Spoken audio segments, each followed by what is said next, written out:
Let's talk about three main ways you can verify your patient's insurance coverage before they start physical therapy at your physical therapy practice. So if you guys don't know me, my name's Tony Maritato. I'm a licensed physical therapist, and I help therapists just like you improve business operations, improve profitability, and protect the passion for being a physical therapist. So talking about insurance coverage, insurance verification, eligibility, I can tell you that at my physical therapy clinic, we basically have three options. Option number one is you create an account with one of the primary clearinghouses. There's Office Ally, there's Availity, there's Ability, there's a bunch more.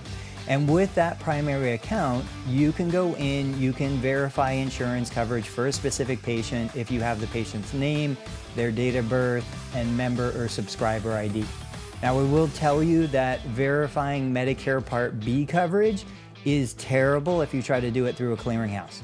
In order to verify Medicare Part B coverage for outpatient therapy services, absolutely create a login with the MAC portal. Sometimes you can try to use the IVR, the telephone system, but the best thing is create a login with the MAC portal so you can verify coverage that way. That's the way you're gonna see how much has been utilized toward the therapy threshold, if they actually in fact have Medicare Part B, or if they have a Medicare Part C, Medicare Advantage plan. And you also want to verify that they're not on an open home health plan of care under Medicare Part A. The third way, so we talked about a clearinghouse, we talked about the MAC portal. The third way is to obviously call. Now, if you call to verify coverage, you're going to need a copy of the patient's insurance card, or at least the information from the insurance card. The customer service representative from the insurance company is going to ask for your business MPI, maybe your personal MPI, most likely your tax identification number. But if you're not contracted with that insurance company, you may not be able to secure all of the information you would need to fully verify coverage.